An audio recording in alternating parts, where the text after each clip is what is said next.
without Is spoiling anything, that, obviously with all of the Scream movies, legacy is very front and center, and they all build so successfully on one another, while also being totally original in their own right.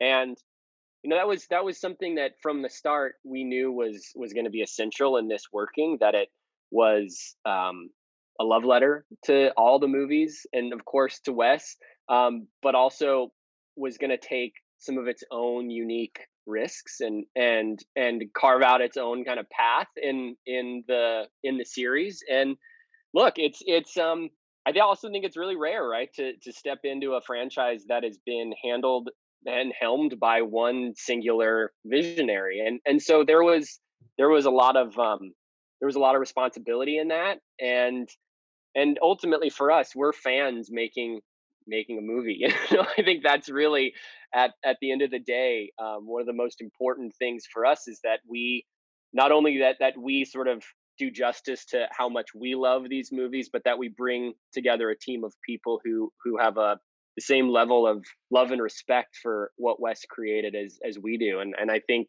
we can say now, on the other end of it, that we think we did that very successfully. one of the things that we found through this process about Scream is that it's the connection between fans and movies is it's kind of next level, and it's so supportive, and it's so much about like love and creating a community in a safe place. And to be able to like have all these interactions online and just with fans leading up to it, who by the way might hate us in 7 months, we don't know how the movie's going to play. uh, but it's just been really positive, and it's so special to be a part of that. It's we understand what you're talking about, is what I'm saying. And I think, Matt, what you said is really interesting, is that the movies have created this kind of safe space. And I think that is in large part because, I mean, Scream, at least for me, was one of the first movies I ever saw that was self-critical in a way that wasn't cynical. That it was critical of the genre. It was critical of what those movies do, and how they succeed and how they fail. But it was never mean. Like, those movies are not cynical movies. They feel wildly inclusive, and like a love letter and a send up to horror in general. And I think that, our job, first and foremost, was to just make sure that that was represented in every way that it could be, in every department, with the cast, everything. And I think people, we were not surprised, but I think we were so humbled, to get to just see how big of a reach these movies have had, and how much they mean to people. And it was really just an honor to be at the center of that. And by the title, we can say that is expected for the movie to reach the franchise fans, but also is looking for a new audience. How the movie can be appealing for both at the same time? We talked about a lot is that we have to make a movie that is a standalone good movie. It has to be entertaining in and of itself, full stop, end of story. But also has to be a part that's existed for 25 years. It's kind of, it's no small thing. And so for us, it was finding a way to merge those two things. And honestly, a lot of it came from the script, where your entry point is the entry point is accessible to everybody. This isn't a movie that you need to have seen 27 other movies to understand and to get into it. But your experience will be extremely heightened the more knowledge you have of those previous four. We have, I think, this isn't any kind of spoiler, right? I mean, we have like a ton of Easter eggs in this thing. Like, we have so many little moments and nods and things that are big and little and tiny, and that all tie to the previous four. And so there's a bit of a puzzle aspect to it, from a going into it from knowing the first four, that there's lots of things to look for. But then hopefully, if you don't catch those things, it doesn't matter. It doesn't take away from your experience. We didn't. One of the things we didn't want to do is get bogged down in this idea of, some movies bogged down in the idea that we had to make this the fifth movie only, Does that make sense? Am I saying that right, guys? Like, Yeah, it absolutely. That it wasn't so tied so specifically to that you things wouldn't be that able it. to enjoy it, Yeah, yeah, right? If you haven't seen it, because ideally, you someone like us could take somebody who's maybe never seen Scream or saw Scream when it came out 25 years ago and still have an enjoyable experience in this movie. and I think the other thing that we are aiming for, and it's what the first movie did so well, is Scream.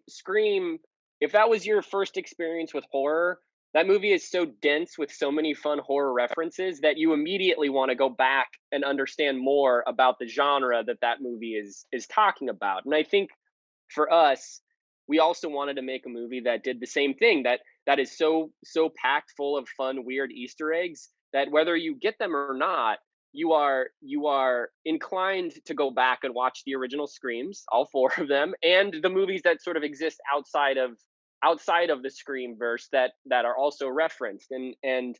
Um and like Matt said, to the degree that you get or don't get that stuff, the movie hopefully will play great for everyone. But it is a pretty rich experience if you if you are a Scream fan. There is a lot to unpack. Right.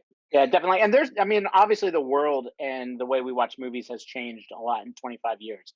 I mean, it's even changed a lot in the last 10 years since Scream 4 came out. So I think we were very well aware of being true to the original and the franchise, and also giving audiences something a little bit new to look forward to. And I think that'll really show through. It has the same referential tone of the previous entries, right? It wouldn't be a Scream movie if it wasn't self-referential and if it didn't talk about where the genre is at in a kind of pop culture sense. I think that we can speak about what we think the kind of current state of horror is. We're gonna probably get into a little bit of a potentially spoilery territory, so we probably don't. I mean, I'm trying to think how to. Horror is, I think, we talk about this all the time. Horror is at one of, if not the highest level that it's ever been playing in popular culture, right? Like, it's like even like when we were growing up in the 80s, and it was still kind of a maligned thing, and it was like, you had to sneak around. And then in the 90s it became mainstream, in large part thanks to Scream. And then, but now it feels time, in at least in our lifetime at least, that it feels like every horror movie that comes out is a movie for everyone. It's no longer like you're a fucking weirdo if you go to horror. They're the biggest movies in the world besides Marvel, and I think it's just so special because then if you look at those movies, they're all so wildly different. Like they're not, which is I think one of the things we love so much about horror is that you can have something like The Witch exist in the same world that like Us exist in. I mean, those are two drastically different movies, but they kind of fall under the same banner. And it's just so exciting because you know what you're going to get, but you're in for something that is a horror movie, and that is just endless. It's we did a fair amount of location shooting. We were on the stage for a while, but we shot in and around Wilmington as well. I think that there was, because of the nature of what this movie was, there was certainly a level of security that was unfamiliar to us. It's our first time dealing with a shoot where the plot, the characters, where it's all so sensitive, and the team did a really good job of, I think, keeping things under wraps as much as they could. And at the end of the day, I think what we've learned is that the real Scream fans, like, they want to be surprised. For as much as there's like, oh, I want to know what happens. I want to know what happens. We've been really amazed to see just how anti spoiler the Scream fans are. The movie, you only get to have the experience watching it for the first time once, and I think people really want that to be as fun and as scary and as mysterious and as it can be. And so I think and that's going to be the challenge with the trailer, honestly. Like, it's a there's a lot in this movie that can get spoiled really easily, and we're so curious to see how the marketing department is going to thread the needle, because it's a very narrow one. The movie is already rated or not? Yes. Yes. No, it's Yeah. rated. It will be rated R.